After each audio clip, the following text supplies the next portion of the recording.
Hello and welcome to episode 8 of Audio Logs. This time, we're trying something new.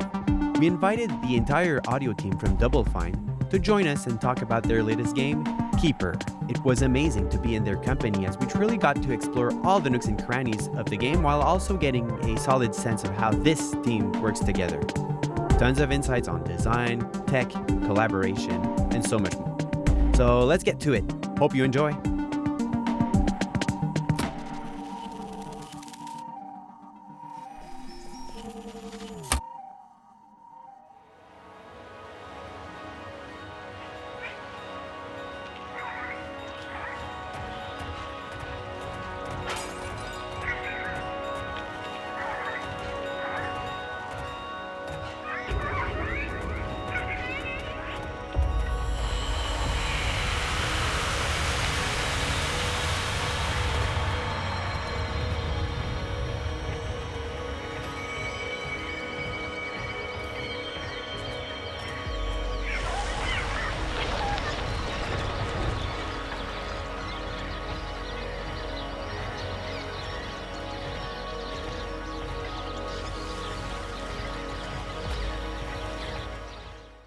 Welcome, everybody. It's a big group of people here today.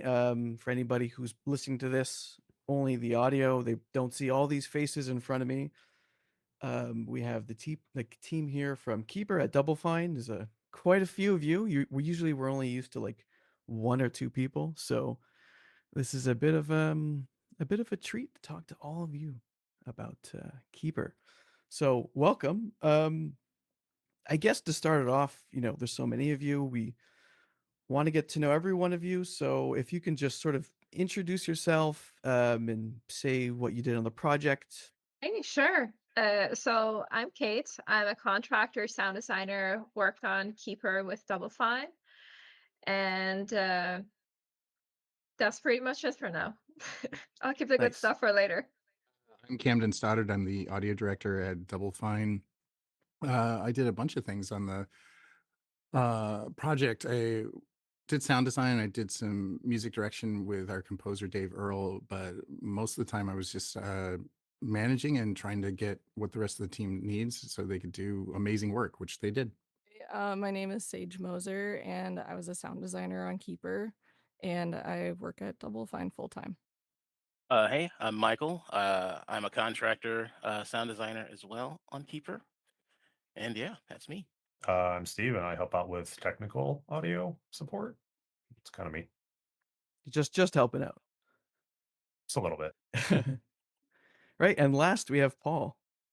Hey, yeah, I'm Paul. I'm the associate audio director at Double Fine, and been working here for 15 years. And I just did a little bit of auxiliary support towards the shipping time for Keeper because shipping games is hard.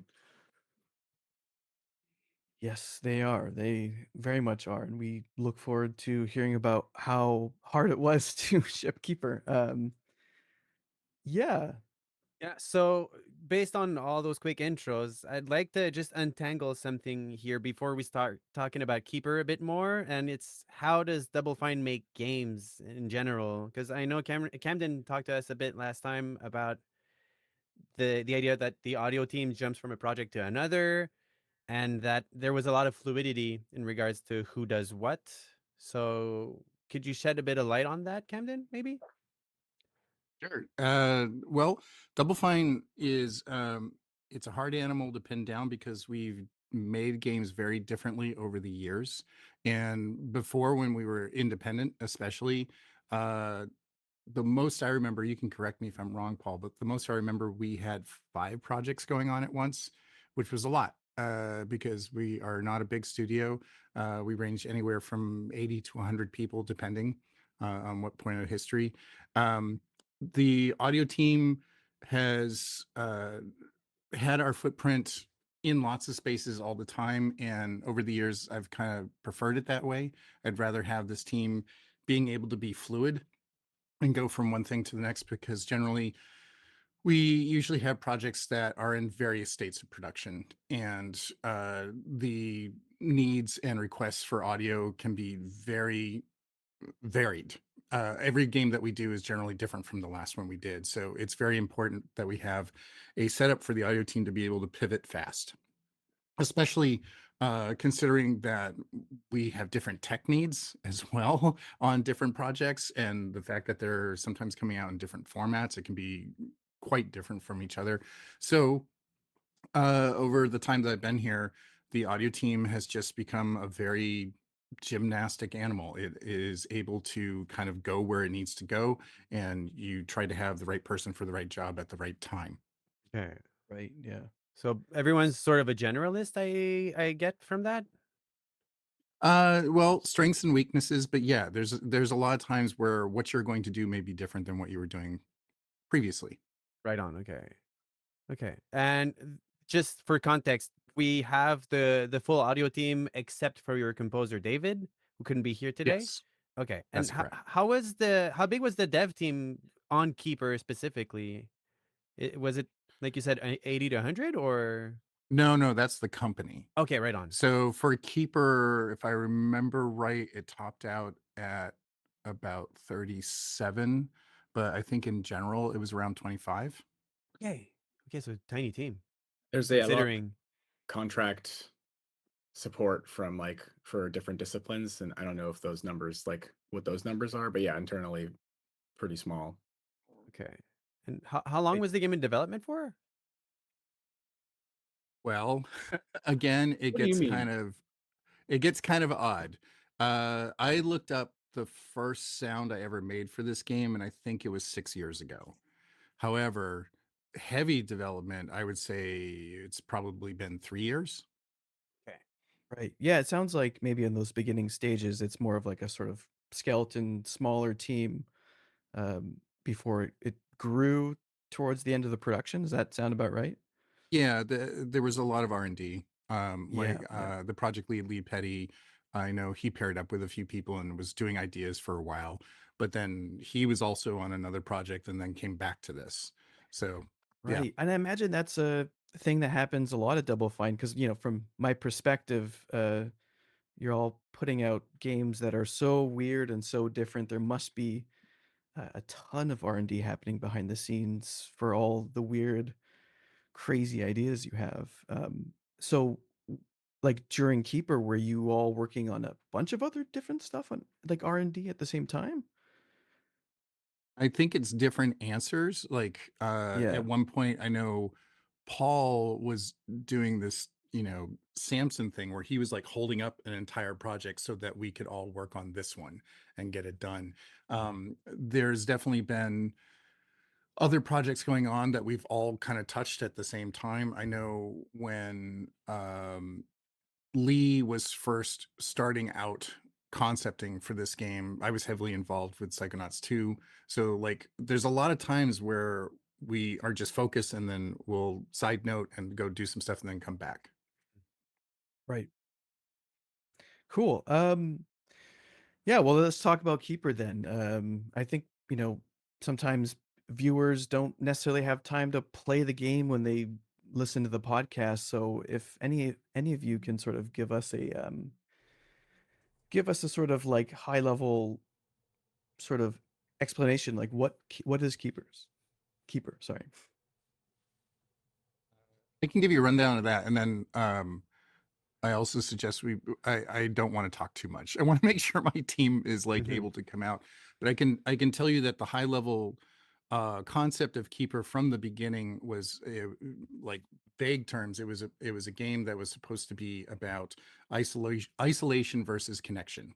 Like we started from that, and then it kind of split off into this very strange post-apocalyptic world. Like humans were on this planet, but it was very, very, very long ago, and the world is now this place where um, there's a blurry line between organic and inorganic.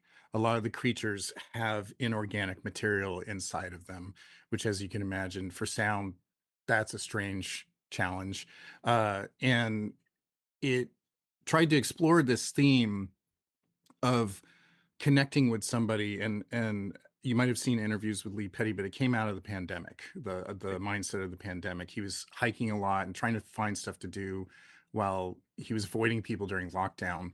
and he started to muse about the very nature of isolation and connecting with somebody. So he came up with this story about two characters in this very strange, unfamiliar world that bond together, and they kind of go on this journey that theme wise gets more and more complex.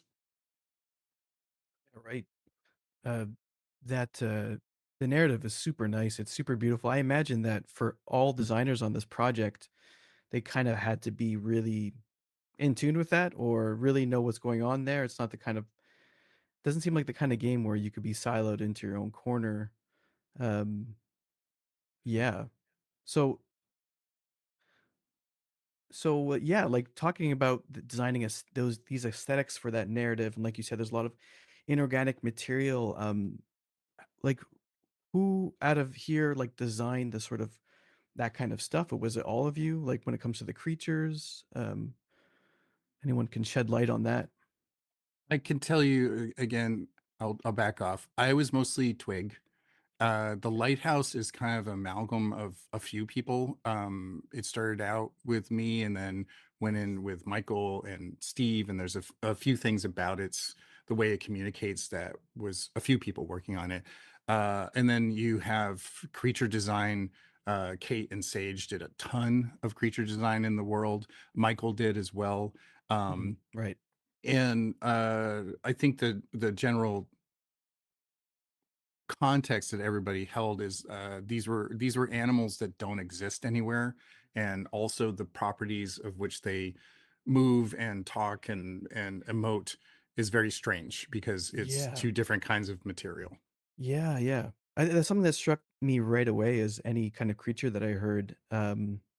It sounded like it emoted, but using source that's totally not a voice. I mean, I could have sworn I heard a rubber band for one of the creatures. And in the lighthouse, especially, whenever it moves, it's just a sort of metal screech. Was it you, Michael, that designed that, or? A combination. It was sort of both me and Camden. I would say if it were likely in a cutscene, it was probably Camden, and then for anything that was just actually moving in real time, that was definitely me.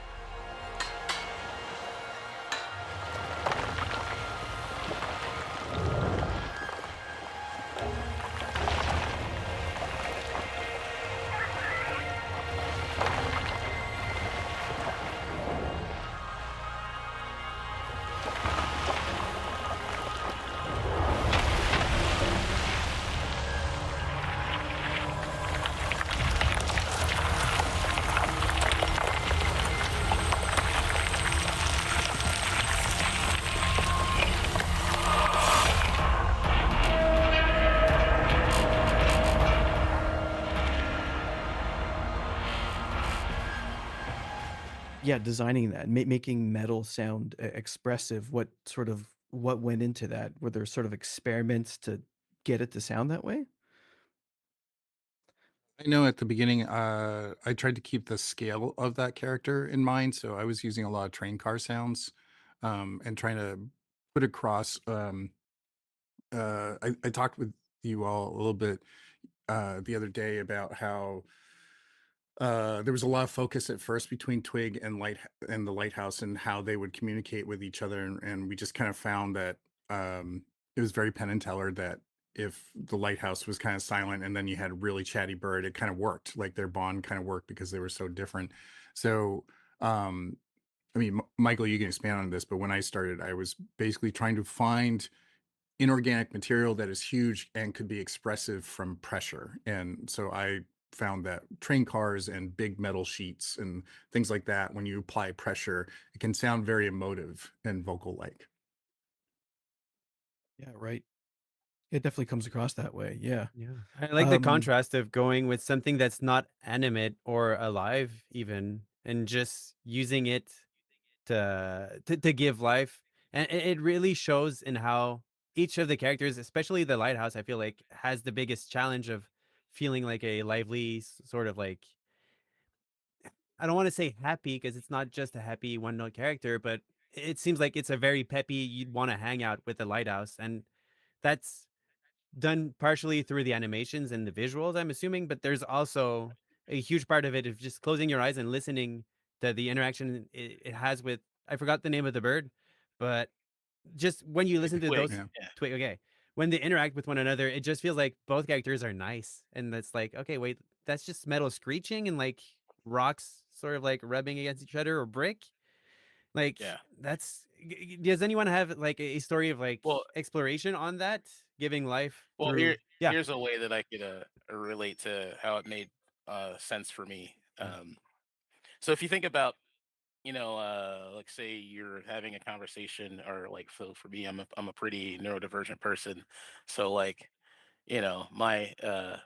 my attention might wane in different directions. So like if there's somebody that's like, I'm having a conversation with, and maybe they're in a noisy chair, like the chair just makes a lot of noise, and they're a particularly expressive person, and then suddenly like you're hearing all these emotions, like they're expressing, they're talking with their hands, and then I'm suddenly hearing all this like, literally the sound of their movement, they're emoting, like I can hear the like, the nuances and things. So I just kind of like applied that logic of like, hey, well, if you're moving around and you're just like making noise with every movement, depending on like, if you craft it right, and maneuver it, Yeah, yeah, yeah. you can definitely, get across, like, it might not sound like, doesn't sound like words, but people talking with their hands and making expressions, they're usually, it's going hand in hand with their uh with their intonation and their phrasing. So if you just remove the voice from it, you'll still get something there, right? Like, Yeah. You're and creating a that's language out of that's body really kind of what it is. language. Yeah, absolutely. That's amazing. Yeah, And that's it's basically what we totally have to do for applying Foley. That's literally what you're doing, right? So yeah, it's totally a cartoony kind of way of looking at it, is that their sort of actions dictate who they are, what they're saying. It kind of makes me feel like, if someone is sort of bumbling or something like that, like those actions can create sound, and it can make them sound like, oh, it's a frantic person. And there's a bit of a subtext there that's kind of cool.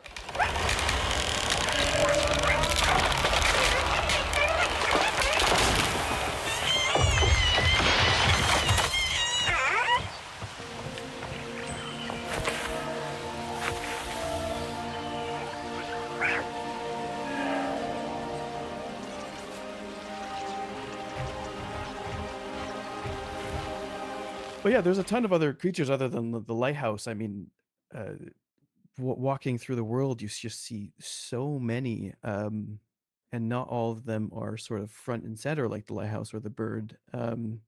Wondering, Kate or Sage, if you have any sort of like any of your favorite kind of creatures, world creatures that are out there that you really like designing, and any kind of weird sound source that you came up with to get there. Go for it, Sage. Okay.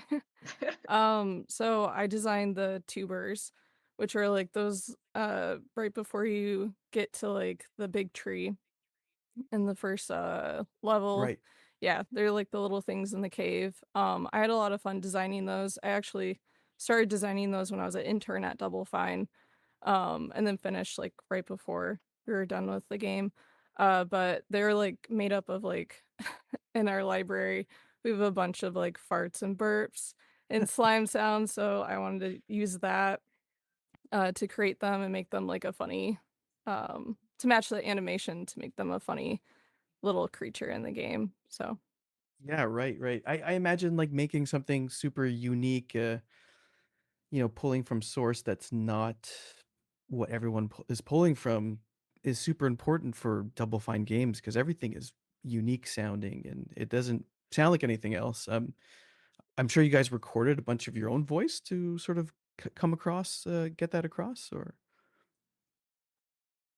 oh, absolutely.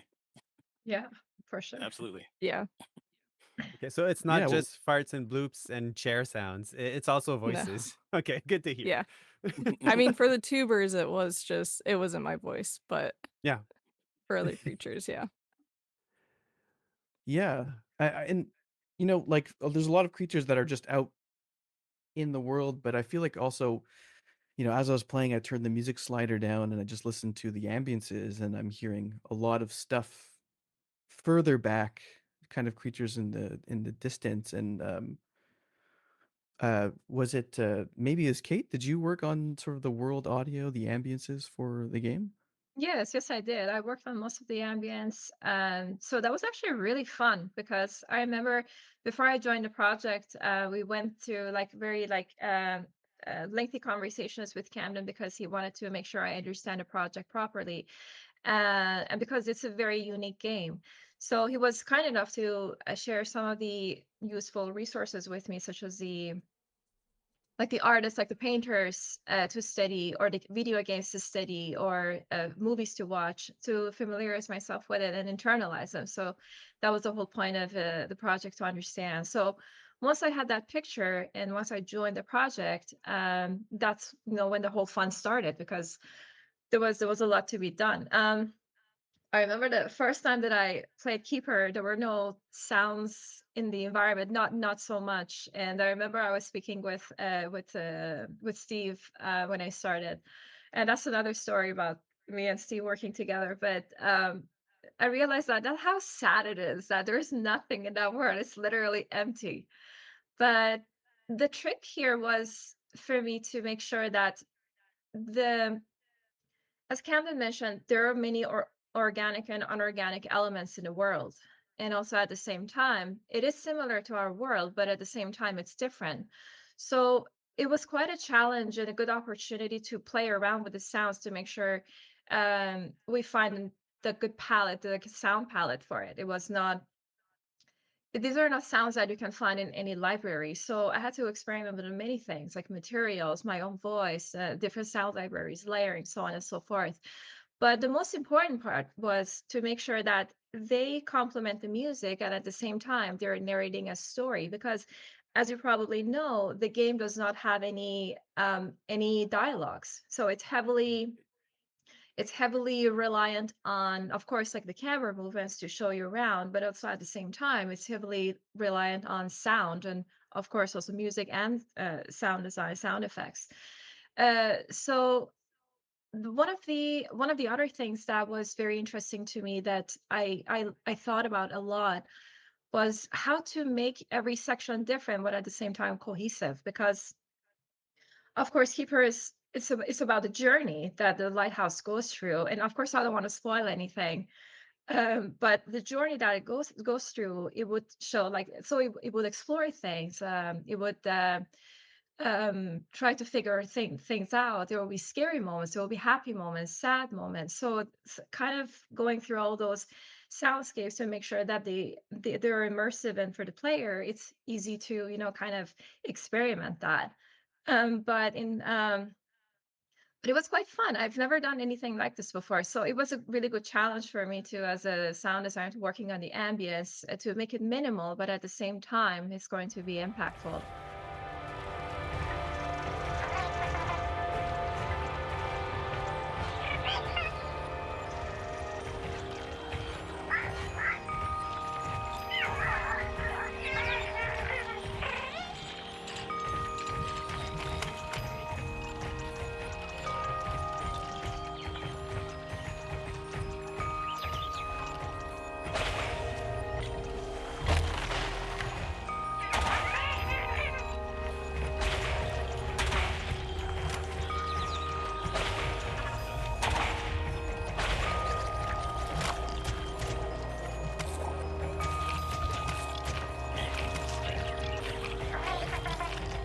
It must have been a challenge, like you were saying, to match it with in a way that it complements music and also fits the sort of very surrealistic visuals. So like it's not an ambience that just sounds like you said, like pull out of a library.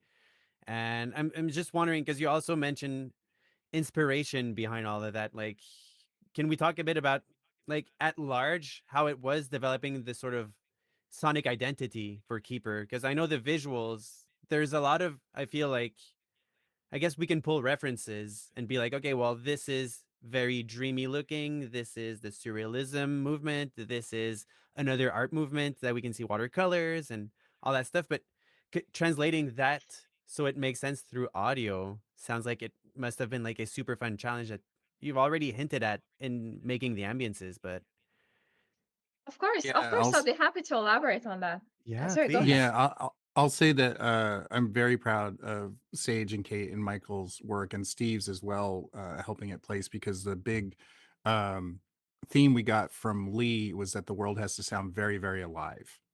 Like there has to be a lot of aliveness to it. So I'll let you all speak to that. But the thing listening to you speak about this, Kate, Sage, Michael, the thing that I like about it is we pulled so many different sources, and the team in general was throwing so many influences towards us. Like we watched Fantastic Planet and like all this stuff to kind of get this feeling that was inside Lee's head.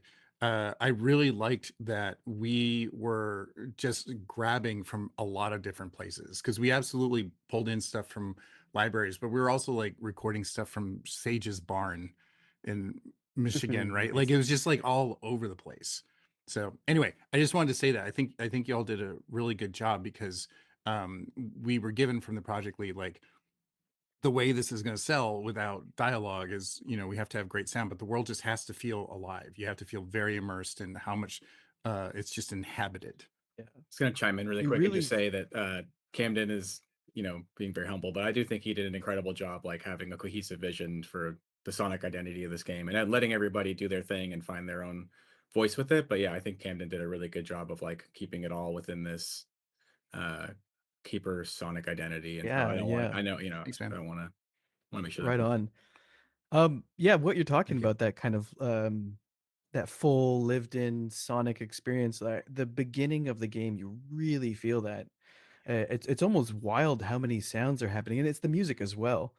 Um, but it's a very full on experience. I imagine that you dialed it up to 11 at that beginning stage of the beginning of the game to really sell that Yeah, and idea. another line of appreciation I want to make sure people know is that this game has things authored in Atmos, right? So we ran into some really technical aspects around that. One, at the time we were making it, we only had one room that had Atmos, and we have a team that is spread out all over the country. And you have people making sounds intentionally for an Atmos expanded space, but they don't have a way to hear that back. Mm. So it got really interesting around communication. I bet.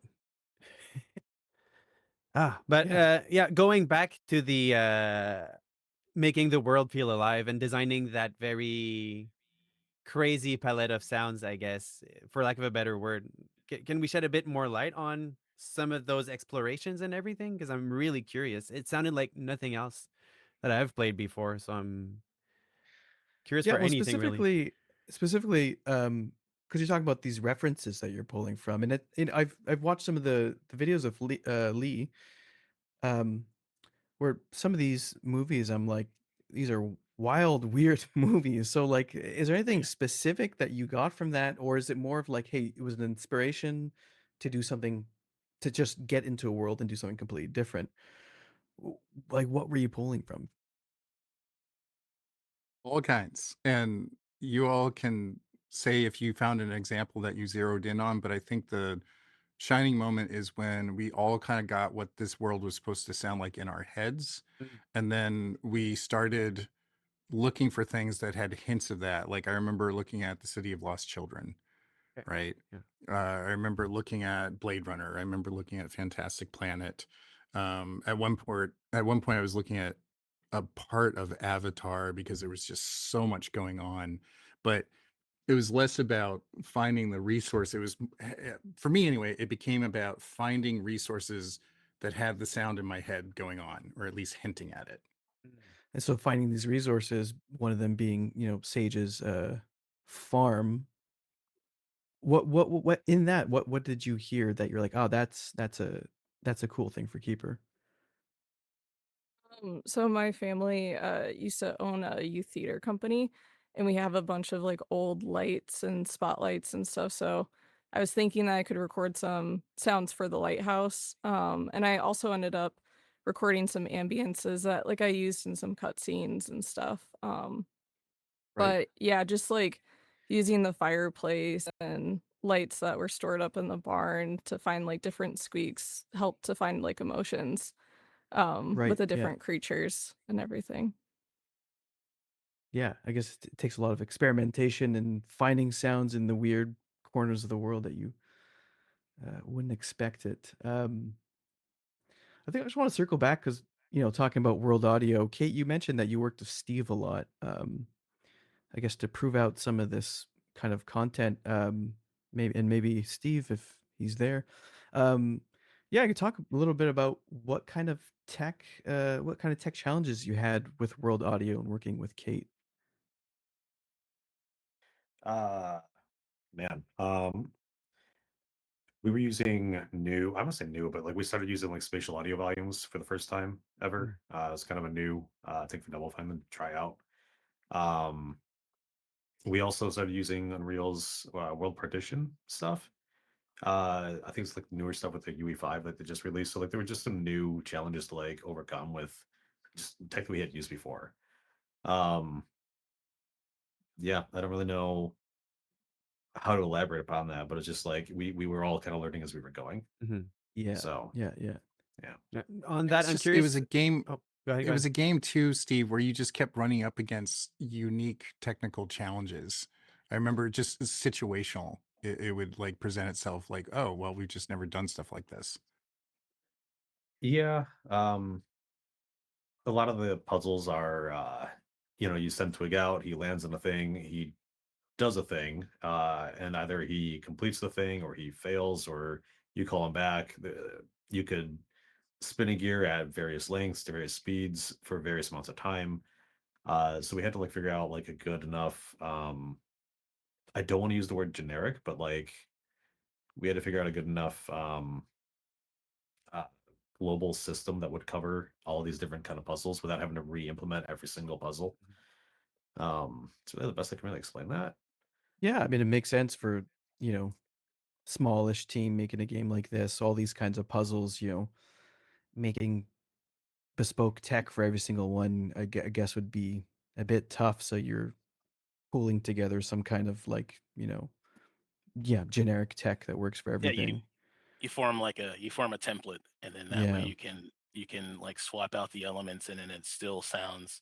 You can still make it bespoke and unique, but just in the same in much in the same way that the design side is coming up with like, okay, we're making these features for tech, but we don't want to make like a million features that will take like exponential amount of time to make each different puzzle feel completely unique. You simplify it, right? You go like, okay, this yeah, is a cool feeling mechanic, and then we'll just like remix it as we go along. So we just have the same thing. We're just like, okay, we'll make sure that every element of this puzzle that recurs will have a thing that's good for it, and then we can just change the sounds around, and yeah, yeah. it'll sound new and unique at each setup.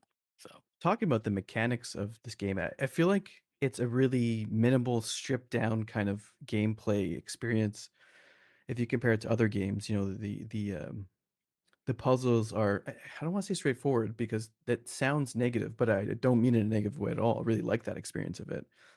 Um, when I think about that kind of stuff, it makes me think of like, oh, there must have been so much cutting room floor ideas on a game like this, especially in the gameplay. From the audio perspective, were you sort of like tagging along for all these kind of excursions if they did happen? Was there a lot of sort of gameplay experimentation? Yes, is the short answer. And two, one philosophy that I've held for the audio team at Double Fine in general is I try to keep our percentage of burning our wheels low. So what I've learned is there's a lot of experimentation on the dev teams. Designers kind of go wild, but we can't really set our claws onto it until we know it's kind of solid and that it's going to stay in there. So we did a lot of stub in stuff, but I tried to have a hold on the team from doing too much work because it can be thrown out. So Yes. Yeah. there's a certain point where you're like, okay, this is staying in, and we're gonna go with this. Unfortunately, like a lot of these puzzles are just not that complex, but I remember a few times like telling people, yeah, don't don't get too married to that yet, because in likelihood it's going to change or it's going to be gone or something like that. And I think you all know that, you know, with audio teams you got to save your energy, because unfortunately for our discipline, like we dip in way at the end. That's where our major battle is, right? So you don't want to like just burn yourself out before you get there. Yeah. You kind of need to upstream to sort of figure out some ideas before you get in there, else yeah, you're you're gonna burn yourself out too easily. That makes sense. With the size Um, of the team, it also feels like there's decisions regarding quality versus quantity in those interactions. And we can say what we want about the simplicity of the interacts. I felt like there was definitely a lot of depth in everything that could be sort of like pulled, moved around. The sort of like pulling out a light with the tentacles there. I forgot the name of those. But when you pull with twig, those lights, bulbs, things, I feel like, okay, there is reactivity there. And it felt like this was present throughout, even in just the animation movement. Not to spoil anything, but the fact that like the tower is not just a tower as the game progresses, I felt like everything I was doing as the tower, not tower, felt grounded and reactive in a way that's like unusually, I guess, it felt physical almost. Yes. Steve, you might be able to speak to this, but what I found is we were getting a curse of simplicity. And what I mean by that is we would have a lot of things that were very simple, but we had to really keep an eye on them.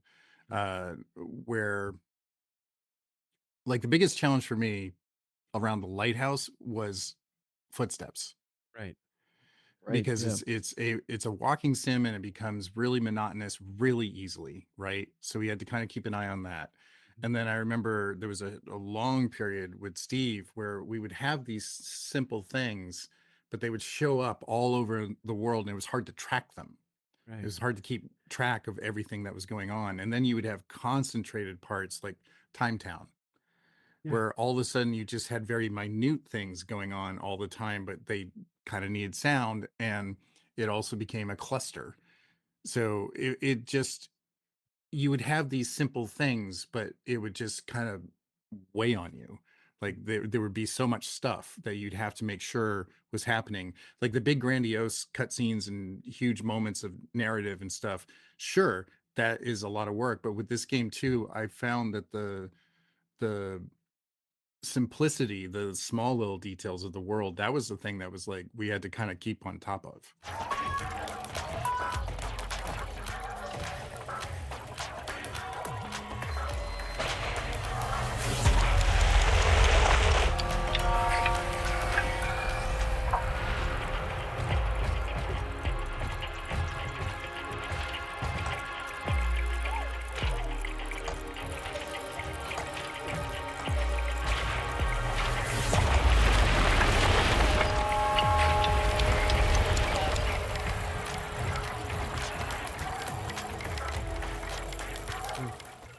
Yeah, especially in the it's called Time Town.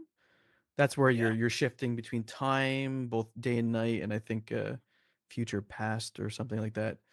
Yeah. Um yeah, yeah, there's a ton of the little I don't know what they call it, Yeah, little the gear Time Town folk, their little gear yeah, little gear gear robot guys just guys. making sound, and then yeah, you when you go into the future or they all vanish. And I could have sworn like listening to the ambiences shift. Was there some kind of like DSP added when when you make that shift? There's some like delay added to sound effects, or is it just a sort of content swap Actually, completely? yeah, it's a completely different a different era, a different thing. So you could in present day, the Time Townsfolk are sort of like a present, sort of like I don't know, like regular normal age. When you shift to the past, you notice that Twig turns into an egg, Mhm. and so everything is in the past. So now everybody's really youthful and extra young. All the Time Townsfolk are like babies in a way, and then you shift to the future, all the townsfolk are old, and so and the sound design is suited to match. So like everything, like everything's sort of moving with gears and ratchets and clanks and stuff. But now, like when it's in the old, it's all like slow and rusted and like just everything sounds like old and rickety versus like everything super young, like well greased up and like brand new. Like everything is new and crispy in the past, right? So um yeah, like it's three distinct different sort of like soundscapes like loaded into one, and that's where yeah, like Steve and Kate got into these UE layers, right? Because they're things that are constantly going in engine, but we need to like turn them off and switch between them in real time, right? So that we're not hearing like a mass of Right. things Yeah. going on at the same time. So it was a very interesting challenge and fun to get into. It was really fun because, for example, especially for like the sound of the environment, it was really important to make sure that that distinguished sound is there. So, for instance, for the past, as Michael mentioned, so what I did was for the sounds, I tried to make them a little bit more realistic since it's the past, and then present, make them more like as a present time. The same weirdness that we experience throughout the game, and the future is more chaotic, even for like for instance, in the time town, there are different temples for each of the times, past, present, and future. So each of those temples will have a different sound of their own. So they're going to kind of reflect the time that you're in. So that was actually a really nice challenge to kind of, show it and make sure everything is also cohesive at the same time. Yeah, you mentioned how like there needs to be something that really captures your attention when that shift changes. Was there any kind of specific sound per state that was like really like, oh yeah, that's the sound that really signifies, past, present, any kind of sound that was that poked out in the mix that really did it? You mean for the ambience mostly, or? Yeah, I guess for the ambiences, yeah. So for the ambiences, what I did was for the future, I mostly use drones and darker sounds to show some sort of desperation or some sort of loneliness and as if nothing exists anymore, because also the twig you see the ghost of the twig. It's as if the twig doesn't exist anymore. It's kind of a death sound, I would say.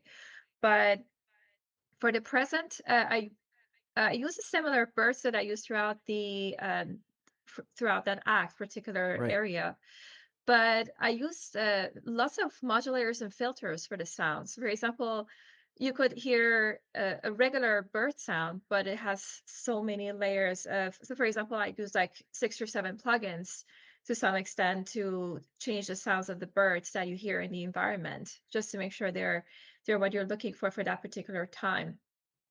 But so for the bird sounds, so you hear birds in the past and the present, but you don't hear them necessarily in the future. So in the future, you hear mostly like the drone sounds or like vague voices, which are not human voices.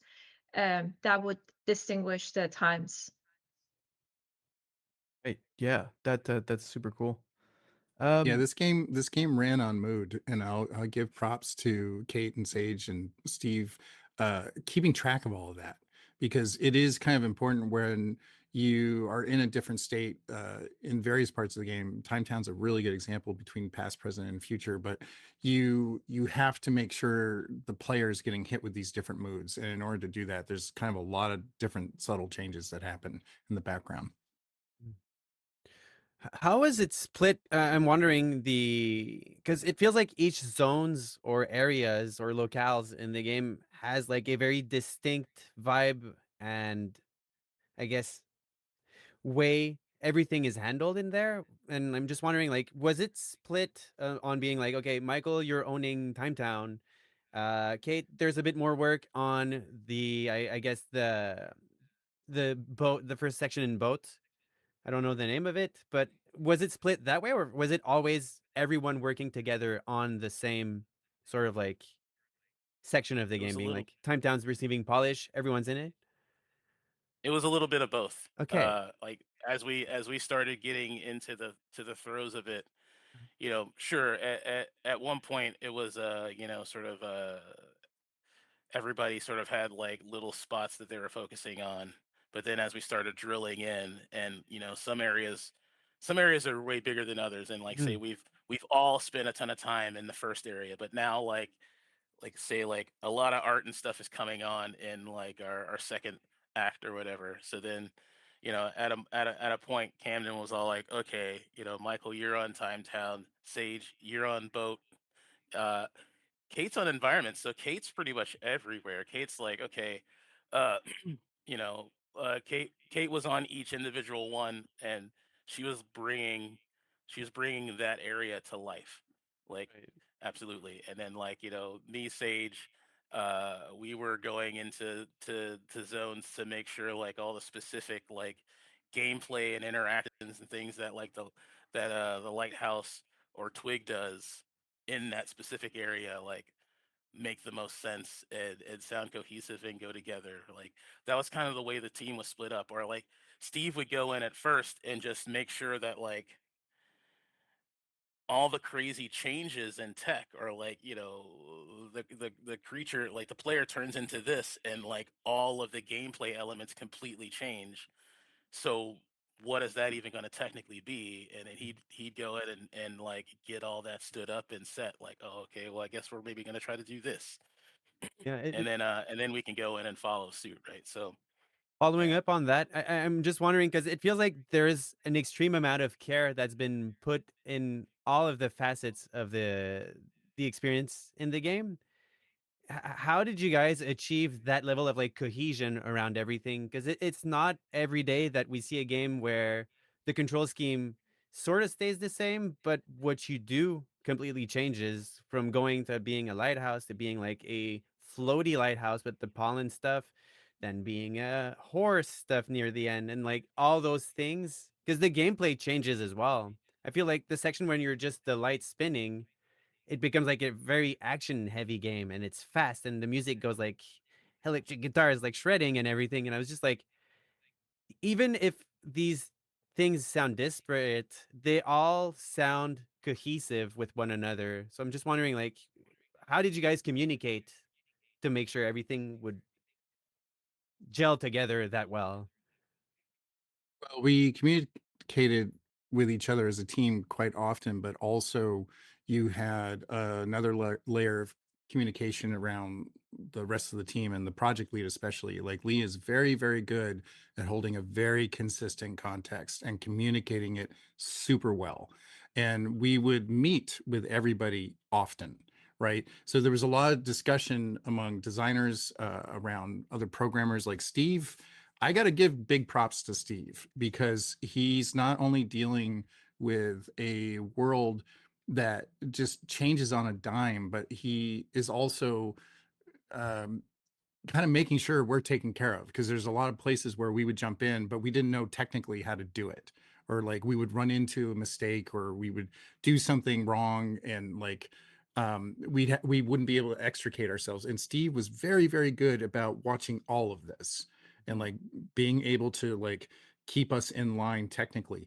But the context stuff, I think as an audio team, we did a good job of maintaining the message, but the message came from Lee. And Lee very, very much from the beginning said, this is what this world is, and this is what the journey is. And it has to have this consistent theme all the way through. And that was just hammered on all the time. And I felt very good at the end of the game that everybody understood that. Like we all had this perspective game of what it could be in our heads, Mhm. right? So like it was just that. It was just like staying on message and reaffirming all the time. Yeah. Yeah, I get that impression even from watching, videos of Lee describing the game. From an outsider, I'm like, "Oh, I understand this game just purely but based off of where you're coming from." I have a deep understanding because he seems to um describe it well, but also use references in a way that really paints a picture for you. Yeah. Um, and so, yeah, you said there's a lot of communication. Was all this usually done, face to face meetings? Is that the kind of Double Fine way, or is there a bunch of documentation for this kind of stuff? Yeah, Um, there's lots of There's both. tons of documentation. Yeah, there's Yeah, tons of yeah, lots documentation. and lots and lots of both. And the thing I'm proud of this team is they didn't just stay in this team. like they were talking to everybody. They were talking to artists and animators and programmers and designers and everybody, material artists. Like it just became this thing where we had to make sure we were on the same level with everybody about everything. Right on. Um, yeah, I would want to talk a bit about music. I know, David's not here, so he can't talk about his side of things. But the music is very full on in this game. There's nuggets of juicy music in every corner of the game. Specifically, I think about no spoilers, but I guess it's hard not to spoil a game like this that's so Mm. linear. There's a section where you go out to a waterfall and you see a decayed city, and there's just like this very beautiful piano theme. And every time it's almost like a trigger box. Every time you go to it, it'll play, and you can always rely on it to give you that feeling. Um, yeah, there's just a ton of that kind of content throughout the game. That's a really good example because we called that edge of the world. And so the process of that whole little moment was starting with Lee going, "Hey, I know you guys are busy, but there's this little side note area, and I would like the player to be reminded of what's missing, what the history of the world that's no longer there. It's like this little moment." So he had a lot of discussions with me and the composer and the sound designers because we also had this thing that happened where you have a molter kind of fly through there as well. So it was just this it was like this handhold of this small little place that kind of reminded you of the scale of what has happened in this world. And Right. I'm really happy that Lee did that. Um because he especially brought to Dave like this has a potential for like this quiet little aside of what's not there anymore, and it will add to the gravitas of the end of the journey. And he was absolutely right, and it hit Dave just well. So we talked about different music variations, and then finally Dave was like, piano is very human. I think it's just going to be piano. And so like it goes down to a single instrument, and it's a recognizable instrument, and it hits. It's very Yeah. good. But like Yeah. that was just a clear example in the game where it's just like this little side feeling, this little note, and so many people were involved. Like Steve had to do, had to set up a technical aspect where you can just go in and have this moment. And then we had creature design happening in there. We had different kinds of music happening in there. I know visually that became a space that somebody had to come in and like custom bespoke make everything in a different mood. Right. And there's just so much stuff like that in this game.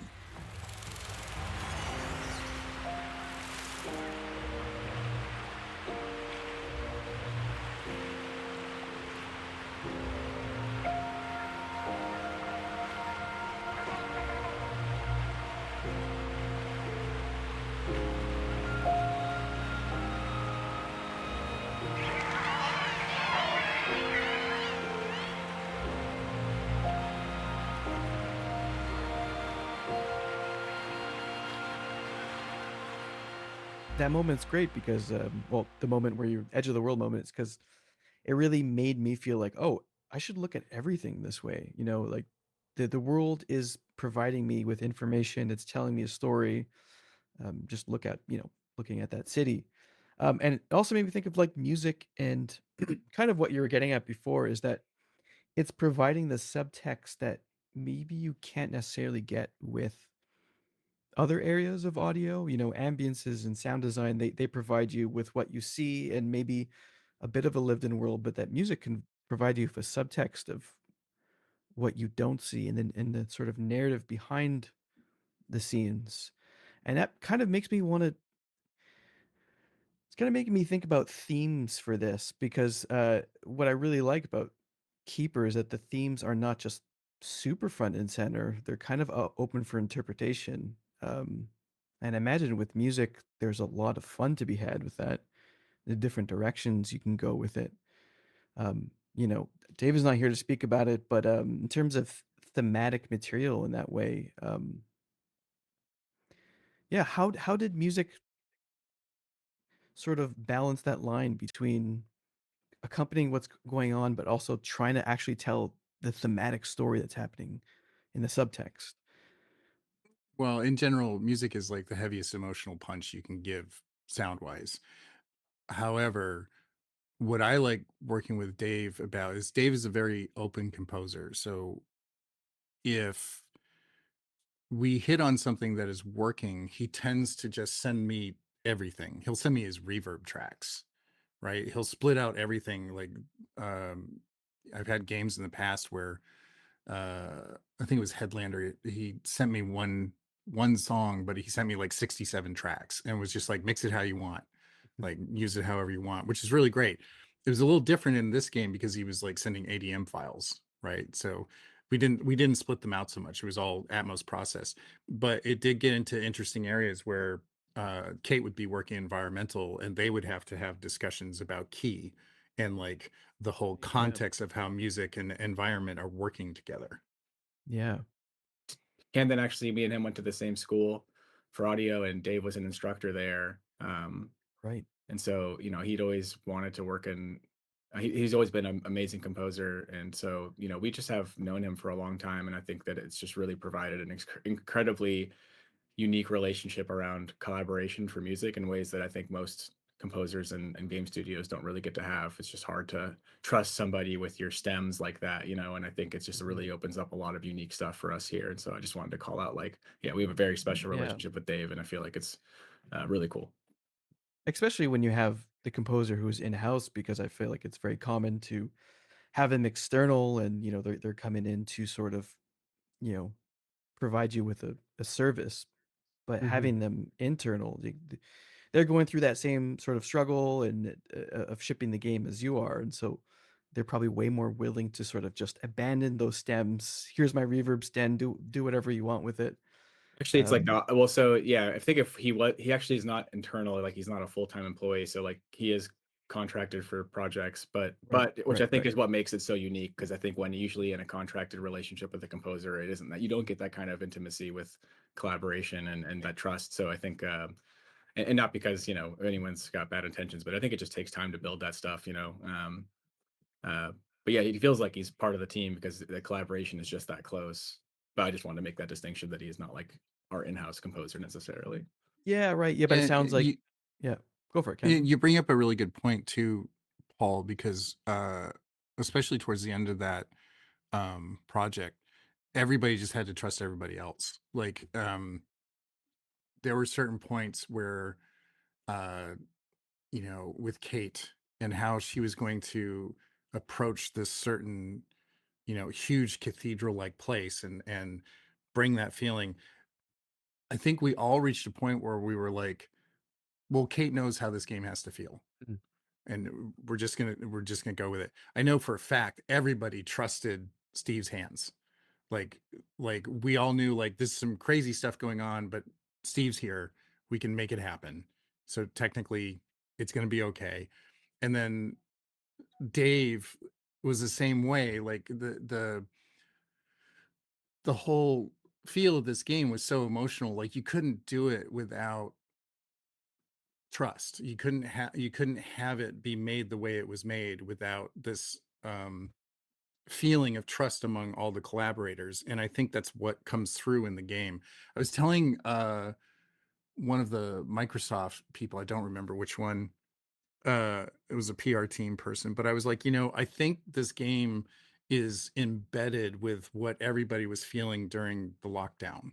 Like it's all part of that game. It's in there. And I also think uh this game feels like it was made with love and trust.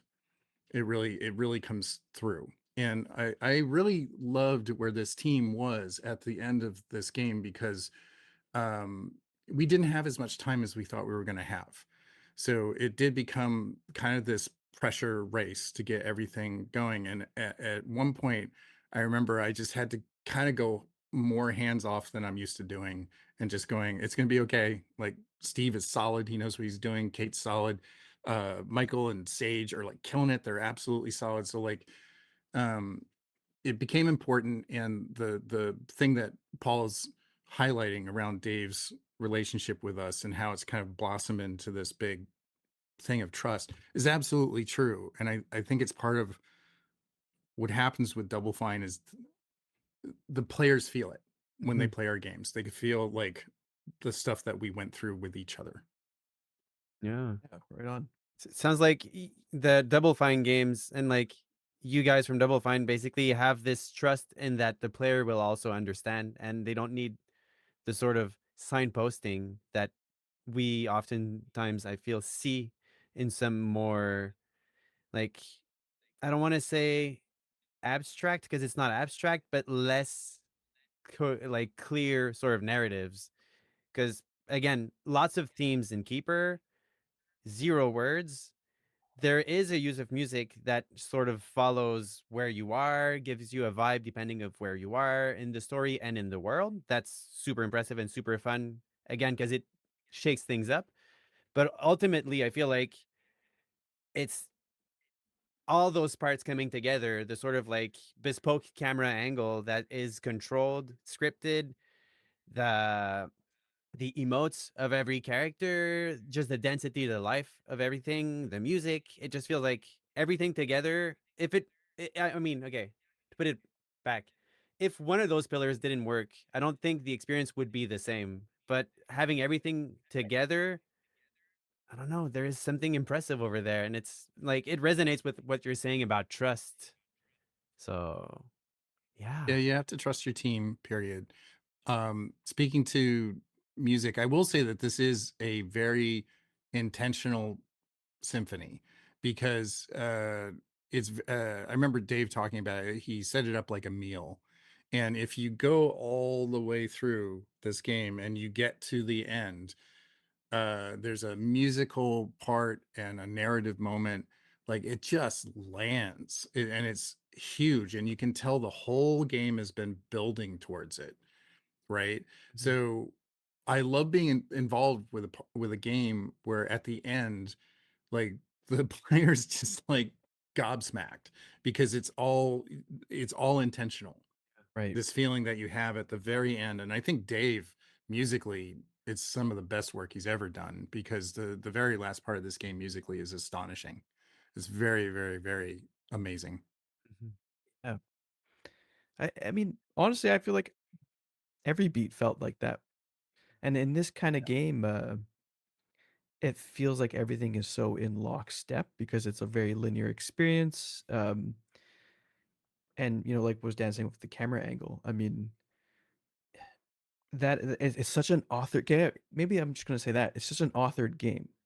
Everything feels deliberate and right down to the camera angles. You want to see this at this part. Every discipline I imagine was very lockstep in delivering that experience. And I kind of want to talk about shipping the game in that way because I know when you ship a game that final stage, you're really focused on that player experience, that linear player experience and how they're going to perceive every beat of the game.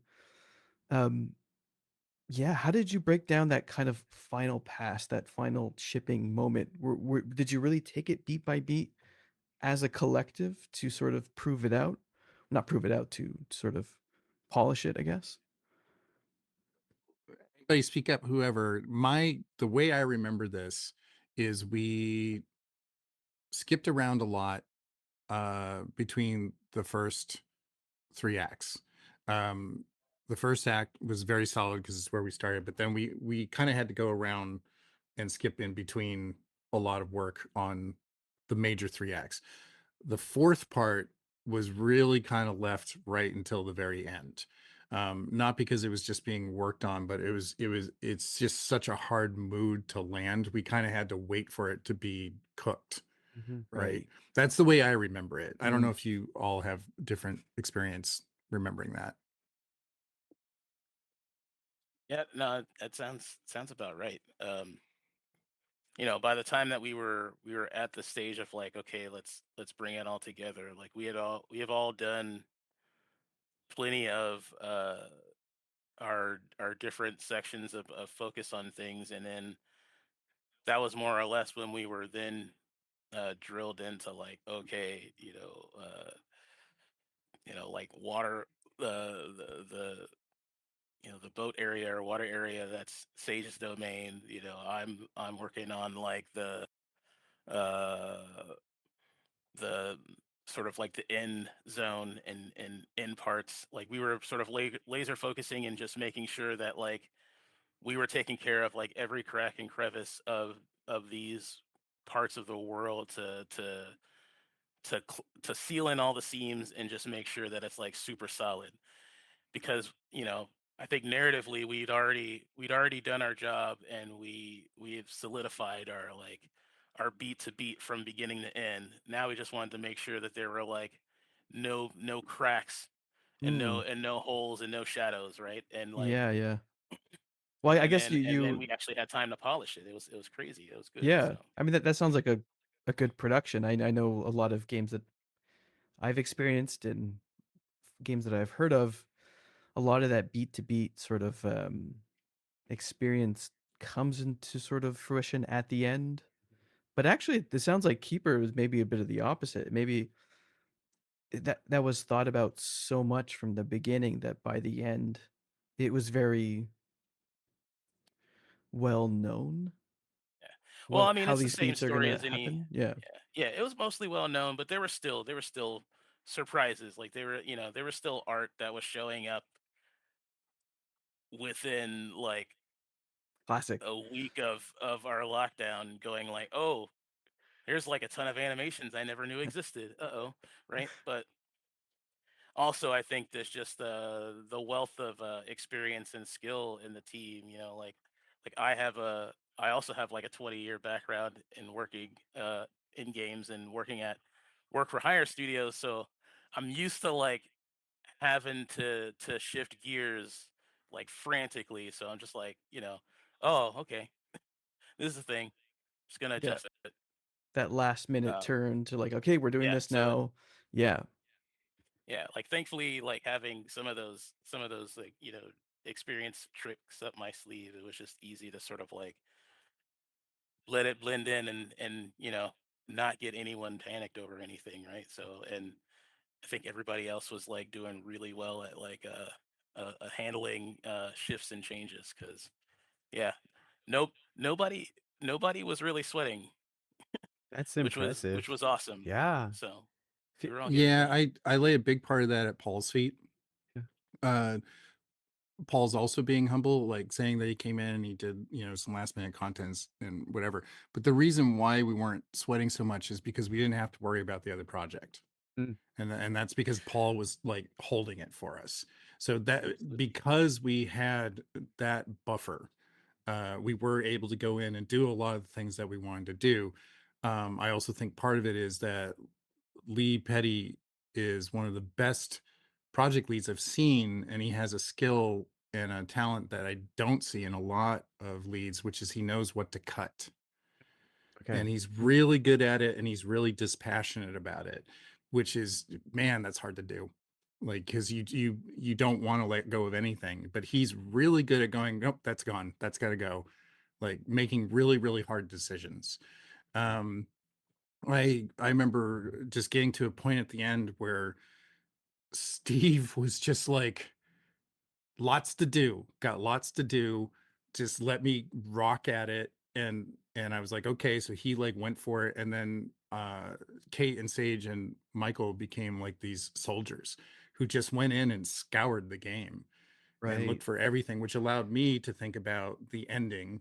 I had Mm, some really specific music stuff that we had to do around the ending that was complex and um, created a lot of challenges. One of the things that happens at the end of this game, Lee and Dave and I had an idea where because the overall theme of Keeper is you are isolated, you're in this world that is somewhat unfamiliar, almost disturbing, and then it melts away to warmth and connection. The idea we had at a pivotal part at the end of the game was to bring in a different composer and have them do their own interpretation of a very specific scene and then have Dave counterpoint to it. Like literally Wild. take the theme of the game Right. and physically do that musically. So, which was a complex thing to do because this person was in Paris. So we just were making up challenges all the time for ourselves, but it really worked. It really lands. But the reason we were able to do that is because everybody just was locked in so well. And it's not always like that here. Like there are definitely productions here where it's just been war and really, really hard and very, very stressful. I think we got lucky on Keeper, but I also think it was managed super well. And we were able to get in and do some really tasty things, even though we had a shortened timeline than we Hmm. originally had. Yeah. So it got very good, and the team just gelled really, really well. But It again, makes me. we Yeah. we were able to gel because all the other stuff that was going on in the studio was being held for us. Right. Yeah, it makes me kind of curious because you've been at the studio for quite some time, Camden and Paul, I guess as well. Um, has this kind of thing improved at Double Fine? I kind of imagine, especially with Psych Odyssey coming out, that you've probably learned a ton about how a production functions, and has there been improvements that have come from that? I'll give Is a this short sort answer of and like the then I'll let product I'll of let a? yeah, I'll let Paul speak to this too, but my short answer is yes and no. I think overall, yes, we've gotten better at some things. But I think like human beings, we also just don't learn from history sometimes. So we have to keep repeating it. I think the intention's there and I think it's really good intentions. It's certainly a lot better than when I first got here, for sure. But the other thing is video games, in my opinion, is a very, very young art medium, and we're still trying to figure out how to make them. I think we still haven't quite figured out how to do it. I think they just kind of nailed how to make movies, honestly. But with video games, there's a lot of stuff that just doesn't make sense with how we hold production technique. You're making software, right? So the collaboration of engineering and artistry and marketing like almost make this a very impossible art. It's also, in my opinion, the most expressive art medium ever invented. So it's why everybody's so invested. But I don't think we've nailed it yet. And I think Yeah. we have, the important thing is we have the intention of figuring out how to do it. And I think we have gotten better at some things. But yes, that was my short answer, Paul. Yeah, I'm reminded of a sketch about when keeping it real goes wrong. So I think I'll take a lesson from that and maybe filter my thoughts a bit. But yeah, I think something Double Fine does that I think is what makes it so exciting to work here is the other side of the coin is what makes it so challenging here when it feels like it shouldn't need to be sometimes is that we do things that are new every time. We don't go like, cool, we made platformers. Now we have all the tech we built. Let's bring that in to make a new platformer. We don't, we throw it all out. And a lot of times we start new. Right. And there's been, efforts internally to create more of like a central development unit that will take things that were made from cool projects, figure out if they're going to be useful for other projects, integrate them into like a new branch where if other projects want to utilize that tech, they can bring it in. And it's not just something where someone has to open up like a 5-year-old project and a different Unreal version and figure out what was going on with that tech. So it's nice. We have a lot more organization around that side to help streamline like leveraging old tech that we're not just throwing away. The amount of times that we've like rebuilt things in the past that we've made for other projects, it's just a big waste of time. And I'm glad that we've made those improvements. But yeah, I think Right. doing a new game where you're like, that's what makes games so hard, I think, too. It's hard to make production schedules for games because you're like, hey, we're going to build a thing that's never been built before. How long is that going to take? And it's like, fuck if I know, like that's such a hard question to answer. And even if you think it's never that timeline with games. It always ends up, you end up running into failures that are, and that's where the fun is like these failures are going to teach you a lot of things and you're actually going to make the game better for it. But yeah, it's just extremely hard to produce things on a timeline. that's predictable. And so I think Double Fine, we go on hard mode with that, where it's like everything is new and different and weird, and we're figuring it out. And I think that really makes it challenging. I think what makes it, I think something that's been very consistent at the studio is that while that hasn't really gotten, I wouldn't say better, we haven't learned from our mistakes and tried to make a game that's very similar to the last one. I wouldn't say it's a mistake, but I'd say that we haven't made our lives easier that way. People here have always been just really good to each other and very collaborative, and it's never felt painful. I mean, I'm sorry, I wouldn't say it doesn't feel painful, but it's never felt mean or malicious, or there's no egos. It's just maybe frustrations, running into stuff, or and that's normal, I think, in any workplace. But yeah, people here uh, continue to be really sweet to each other and collaborative, and I think that yeah, it makes the painful part of figuring out new stuff a little bit better, and I think tolerable. But yeah, I think Yeah, yeah. I would love to improve on that a little bit.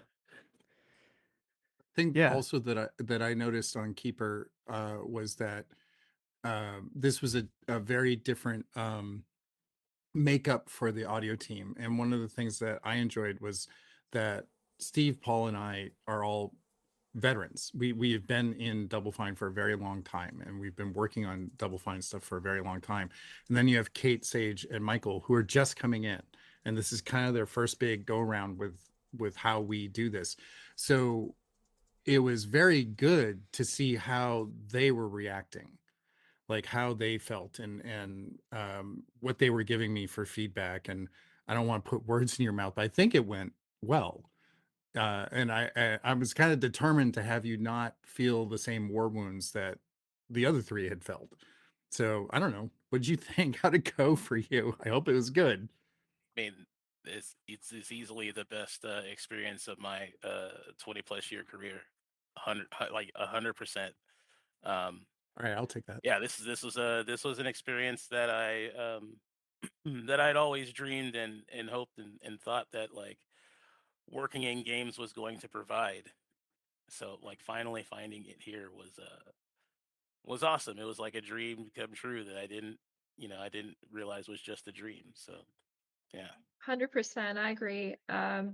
It was the same for me. I love Double Fine games so much, and I loved them throughout, my life and while I played them. But also at the same time, working here was completely different, and the amount of trust that was given to us, especially by Camden, our audio director, it was very impactful, and really helpful. And also at the same time, the amount of freedom that was given to us in terms of that creativity and how much creativity we could have, that was also another wonderful thing that happened. I think it's sometimes very rare in studios to have that amount of trust and creativity given to their team members, especially if you're new to the project. Mm. Yeah, I also felt like it was very healthy. I remember Camden was like, "Are you stressed out?" And I was like, "No, I'm good." But this was the first big game that I've ever shipped. I did small games in college, but yeah, I started as an intern in like 2023, so Right, it was a right. very good first project at Double Fine. Yeah. Yeah, that seems like a really great first project to have. Yeah, what an amazing first I project. wish this was my first project. Yeah. Yeah, The right. thing that I noticed with Sage, and I'm starting to think more about it in a broad view, is a lot of people in this industry compare video games to movies and cinematic event and cinematic production, especially. We do that. But I actually, speaking with Sage, I actually think it's more comparable to live theater. Mm. And her live theater background, I started Right. noticing more and more similarity. And that's why I started realizing you're going to be fine, Sage, because we were talking about the pressures you had in live theater. I'm like, oh, all right, well, you've been in this. Like, it was much more apt comparison, which I think is hilarious. But it's true, because you can't you can't compare games as well to movies, because movies are just so linear, right? Beginning, middle, end, blah blah blah. Yeah. But with Yeah. live theater, anything can happen. Like, every scene can change. It's not always the same scene. It's always a different kind of length. Sometimes the characters are different because you have different actors. Like, it was much more comparable. So I learned a lot talking to Sage about that part because I hadn't thought about that. Yeah. Well, it's like completing the task of doing the sound design for the game, but then you're doing it every day from beginning to end. It's like, okay, well, okay, it's production day 2, time to do it again. Oh, it didn't really work that time. Oh, we're gonna fix it for tomorrow. So it's like, yeah, that's maybe the most extreme, I would say, like live theater, since Yeah, anything it's live is just performance every day, right? Like, yeah. yeah, it's nerve-wracking, it's hard. It's I've got that done variation. It shares that yeah, variation because with games, Yeah. every time you play through a game, it's different. Yeah. yeah, Mhm. yeah. And so Sage, when you were doing live theater, was it the kind of live theater where you were actually queuing audio samples? Is it that kind of when we talk about live theater? Some of it was. I did theater like through my college and then growing up. Yeah, I did like set painting with my mom since I was 4, and then my family started a youth theater company. And then once I started going to college, I learned about Q Lab and started doing the cues. Okay. Otherwise my sister was just playing it from iTunes before. Right. So yeah, I took over like the audio stuff for that for live. But yeah, it was cues and mics, and when mics wouldn't work, you had to run up and hold a mic for a kid. So yeah, there was definitely pressure situations, which prepared me. I guess it's kind of like games, but real people doing the cues versus a bunch of zeros and ones in a computer Mm. doing all the cues. That's that's like the ultimate practical experience. Like that is invaluable. That's super rad. Yeah. I I'm Um, impressed. I think we're getting closer to the end. Dan, you have any questions to ask? Yeah, I mean, I had one that I didn't see any segues to bring it in, but regarding mix of the game and the Atmos release of it, I'm just wondering, seeing how like the production on Keeper towards the end seemed like things didn't change all that much, and it was not a horrible situation where it's just a storm of things that we often hear, I feel, across productions.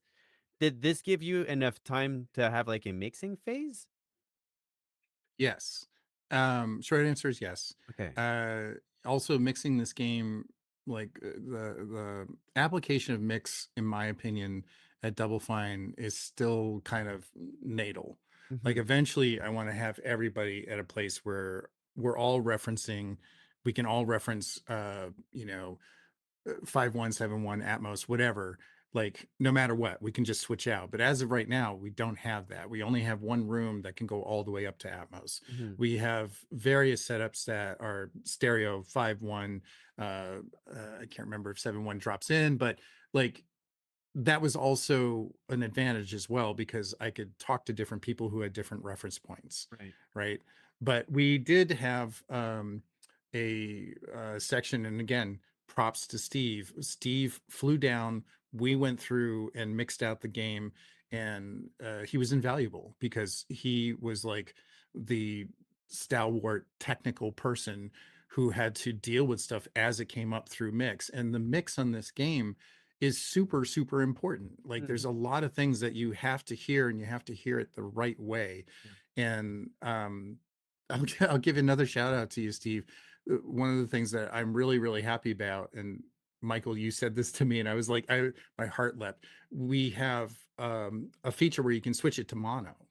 The whole game Mhm. can switch out to mono. And I remember, Michael, you messaging me and said, "Yeah, I just tested mono and the mix sounds great." And I was just like, "Oh, it was so Yeah. great to hear that." So, Yeah. yeah, I didn't want to just be like it came out the speaker. I was like, well, let me play through though and make sure that yeah, it sounds good Yeah, though. yeah. And I was like, no, this is But cool. it's a weird game to mix because you have no dialogue and you basically don't have UI.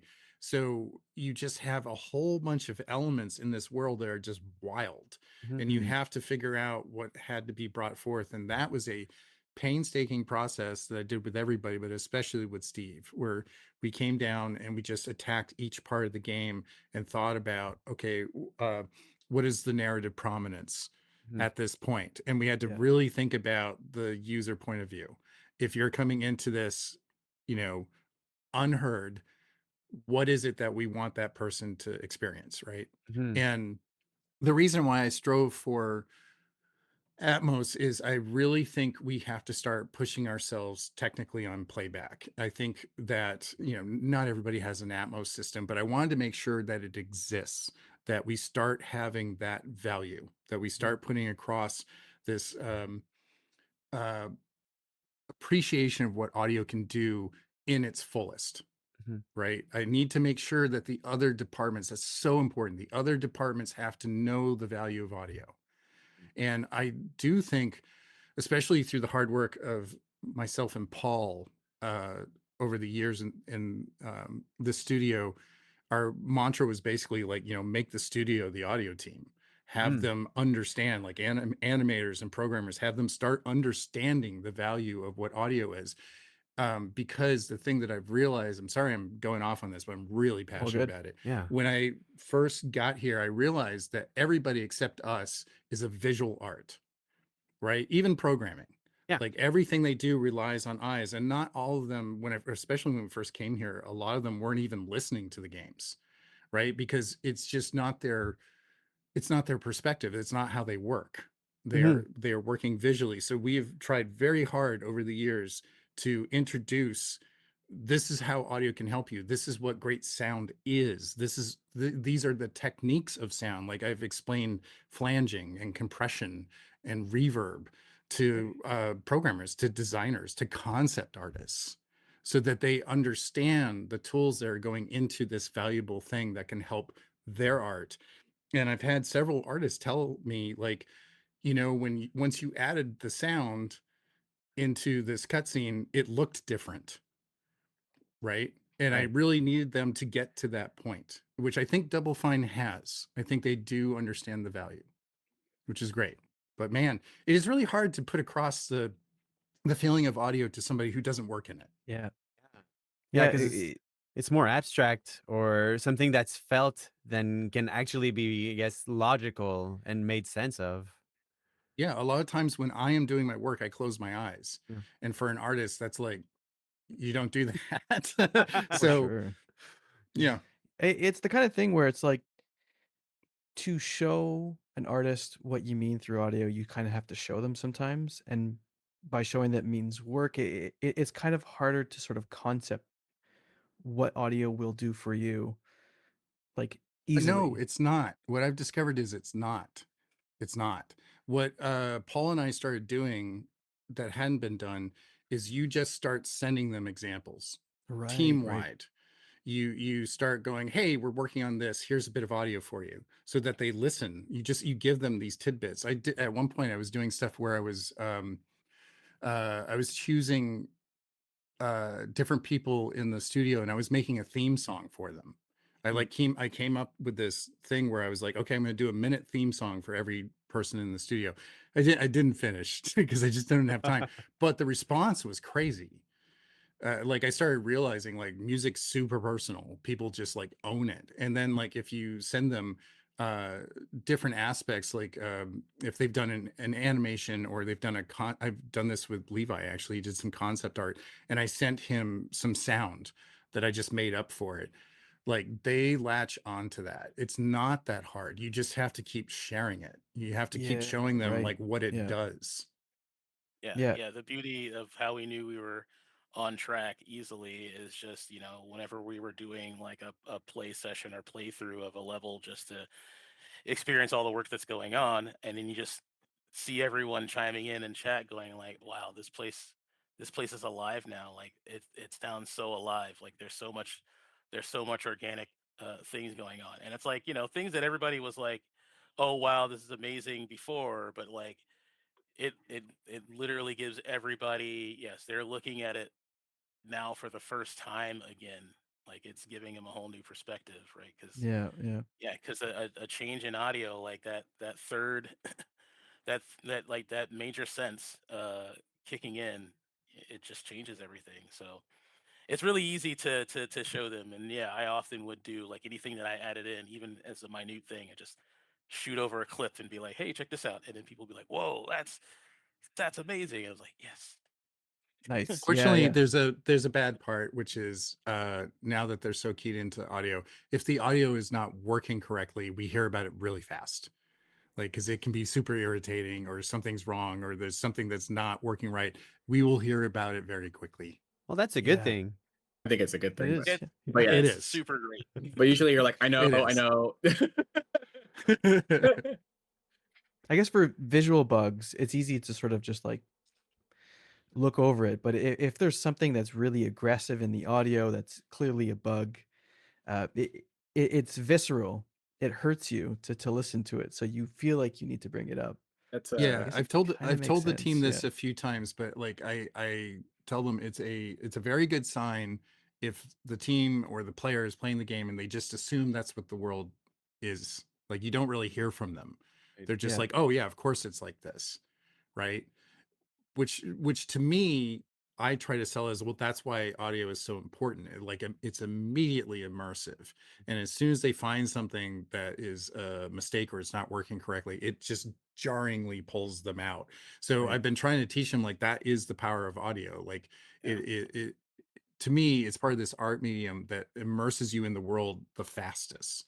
Like it is just so complete, and like I love that that's our art. Our best compliment is like nobody brings up anything. They're just like, oh, this is what the world is. Well, to This speak is to what it that sounds like. more, like yeah, I mean, I do think that like it can feel like a thankless job sometimes because like if everything's working well, people just don't have anything to say, and it is usually when something sounds bad that you get feedback. But I do think Keeper is a standout for for our games here, where uh, I feel like the team was really allowed to do their best work, and Lee having a really clear vision of what he wants. He's one of the few project leads where like all of his docs have a section where it calls out audio to think about, and I think all that stuff really It's helps amazing. prepare everybody for what they should be working on and how it should sound. And yeah, I Yeah. think I think what Cam's saying is true, is that like when you play the game and you hear the world, it feels like that's the world. But I do think that the content in this game goes like a step above, and people do tend to notice it even more, to say like, wow, that sounds really good, which is rare for us. I think usually we're very down to the wire with our games here, where everything's coming in so hot, and then sometimes we feel like we can't do our best work. So I think this game really is a shining example of like,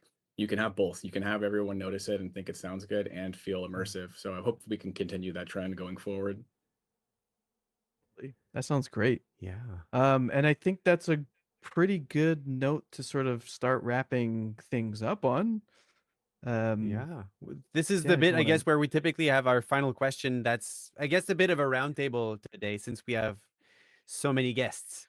We always ask our guests before leaving, if they could go back in time as the person they are today, give a piece of advice to their former self when they started working on the project.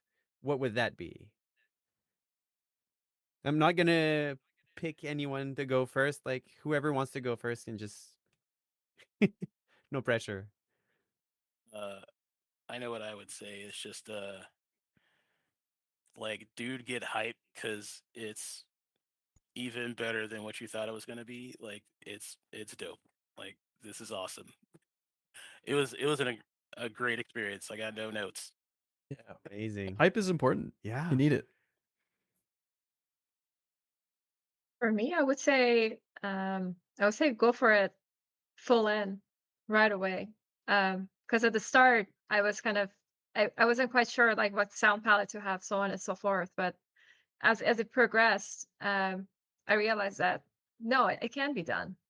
Mhm. So that's what I would say. Just like go for it. Yeah, not holding back for sure. I would probably say like similar to Kate, like don't hold back. There are some cutscenes that I was like holding back on for like being super loud and putting enough weight on things. And I think that at the end I got it. But at the beginning I was almost scared to add weight. So Right, right, yeah.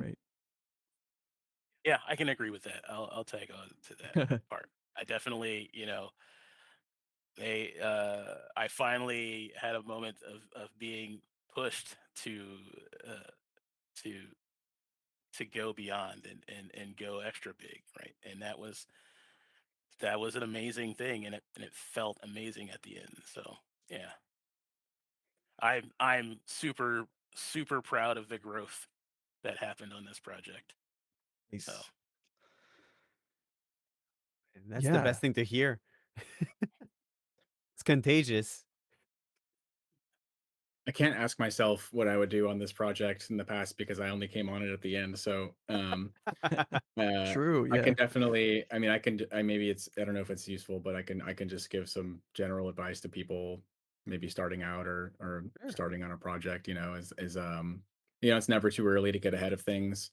You can sketch stuff, you can, putting in temp sounds that, you're going to throw away just to get a feel for things and provide feedback is still very useful. And the more you can get ahead of stuff and get the hooks in place, the more you're going to save yourself down the line. And especially with bandwidth, it gets so intense towards the end where programmers are like, I want to give you that audio support, but the game is literally not running. And so if you make those priorities happen sooner and you get those things in sooner, when things get chaotic, you won't have to derail a programmer's already hectic life with a weird request like, can we make this thing, I don't know, when it flops over, do this? And they're like, no, the game is, do you see the game? It's not working. So I think, yeah, I think that's good. Is just get ahead of it. It's people Yeah. have maybe the thinking that like, oh yeah, you guys just come in at the end, right? It's like, you can if you want to have a bad time. Yeah, for sure. I think in the early days of a project that things are calm and it feels like you don't need to get ahead, but it's always kind of that opposite. That's when you're building your systems, that's when you're building your palette and all that kind of stuff. Yeah, for sure. Steve. Yeah, one. Yeah. Organization. Organize your thoughts, organize your audio, organize your workflow. If you start off with a mess of a canvas, you're going to end with a mess of a canvas. If you start off kind of organized, you can kind of either keep it running that way, or even if it does break down a little bit, hopefully you're starting from a good starting point. Yeah. I know that game, I know Keeper shipped with, I want to say it was well over like 10 to 20,000 assets or something like that. It was a good amount we found. Actually, I think I looked it up. I think it was like 18,000. And when you've got that many assets for any game, keeping yourself organized is just kind of a major deal. Plus, when you get so many people joining onto a team, having your Wise or your Fmod or your Unreal project or whatever it is organized to expand Yeah. to a larger team halfway through is huge. Totally. There's something that organization does that's not just the kind of cleanliness for cleanliness sake, but it also allows you to sort of have the headspace to maybe be more creative because things are looking good. It's not a mess, and you can maybe Yeah. take more risks. Yeah. And also archivally, like, if and when you ever want to go back and be like, man, and then you look at it and you're like, oh, okay, this kind of makes sense, as opposed to like, what was even going on Yeah. here? What am I don't looking even at? know. Yeah. As someone who's done remasters here at the studio for games made at Lucasfilm and trying to go through their sound files and figure out what they go to, I definitely learned that lesson. I was like, I'm not going to do this to someone 20 years from now. I'm going to make sure that when they look at these files, they know what it means, because, oh my gosh, trying to Yeah. figure out with like 2322221 underscore was supposed to be like finding that stuff. It was just like, who did this? It's a bit of a sadist, I think. Yeah. Yeah, to cap it off, Camden.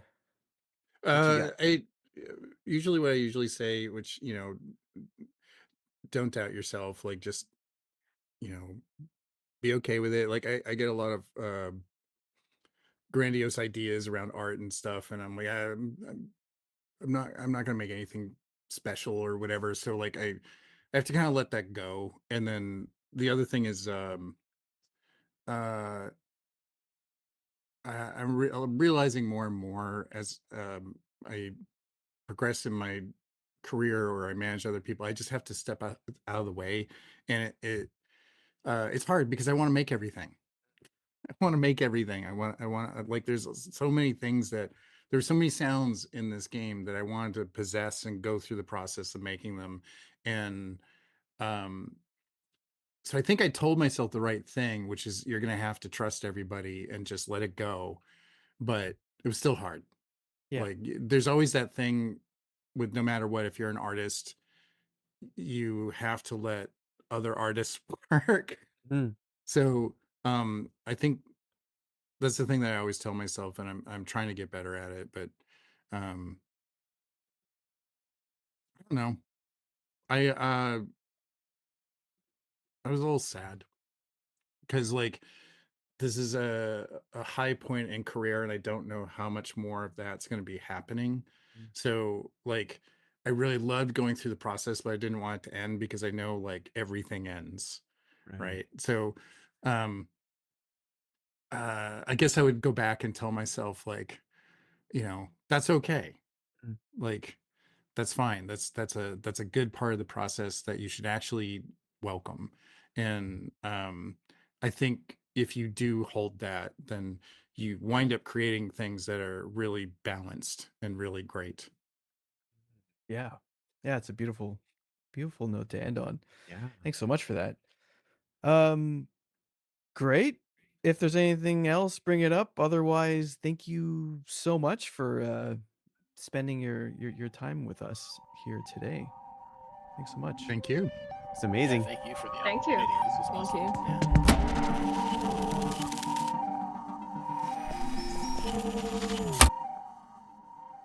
Looking for more audio related podcasts to listen to?